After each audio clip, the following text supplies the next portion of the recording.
যুদ্ধ চলছে Iran, Israel এবং আমেরিকার মধ্যে, কিন্তু প্রত্যক্ষ পরোক্ষভাবে সবাই কিন্তু আক্রান্ত।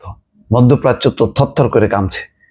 বিশেষ করে শাহেদ ড্রোনের ভয়াল আওয়াজে থরথর করে কাঁপছে ধনকুবেররা।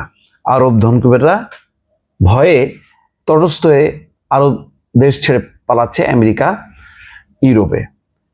কিন্তু বাংলাদেশের মতন দেশ, আরো অনেক দেশ, বহু দেশ, তারা তো এই যুদ্ধের জন্য দায়ী না এবং তাদের কোনো ভূমিকাও নেই, কিন্তু তারাও কিন্তু এখন আক্রান্ত হচ্ছে ধীরে ধীরে।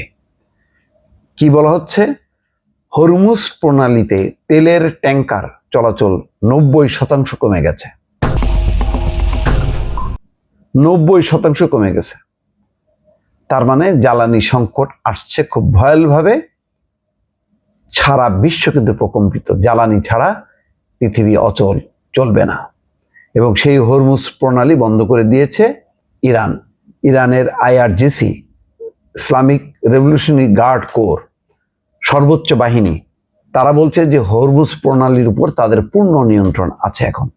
এখন কি হবে? বিশ্বের মোট অপরিশোধিত জ্বালানি তেল সরবরাহের প্রায় 1/5 এই জলপথ দিয়ে পরিবাহিত হয়। ইরানের সামরিক কর্মকর্তারা দাবি করেছেন তারা গুরুত্বপূর্ণ এই নৌপথ দিয়ে জাহাজ চলাচল সম্পূর্ণ বন্ধ করে দিয়েছে। তবে কেপলারের তথ্য মতে কিছু জাহাজ এখনো এই বিপজ্জনক পথ দিয়ে ঝুঁকি নিয়ে চলাচল করছে, খুব অল্প সংখ্যক। কেপলারের বিশ্লেষক ম্যাট রাইট বলেন, অন্যান্য অনেক ধরনের নৌযান চলাচল প্রায় পুরোপুরি বন্ধ হয়ে গেলেও কিছু তেলের ট্যাঙ্কার এখন এই প্রণালী দিয়ে পূর্ব এবং পশ্চিমে যাতায়াত করছে। তবে অনেক ক্ষেত্রে জাহাজগুলো তাদের ট্র্যাকিং সিস্টেম বা AIS বন্ধ রেখে, অর্থাৎ সংকেতহীন অবস্থায় চলাচল করছে। ঝুঁকি নিয়ে কৌশলে চলাচল করছে, কিন্তু অন্যরা করছে না। শত শত তেলের ট্যাঙ্কার হরমুজ প্রণালীর এক প্রান্তে আটকে আছে।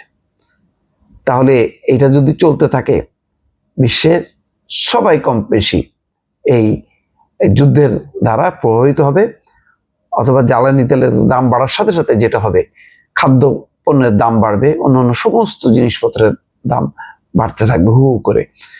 যদি 1 সপ্তাহের মধ্যে এই যুদ্ধ শেষ না হয়, যদি এরও বেশি প্রলম্বিত হয়, নিশ্চিতভাবে জ্বালানি তেলের দাম বাড়বে এবং জ্বালানি তেলের দাম বাড়ার প্রভাবে মূল্যস্ফীতি ভয়ঙ্কর একটা অবস্থা তৈরি হবে, অকল্পনীয়। দর্শক।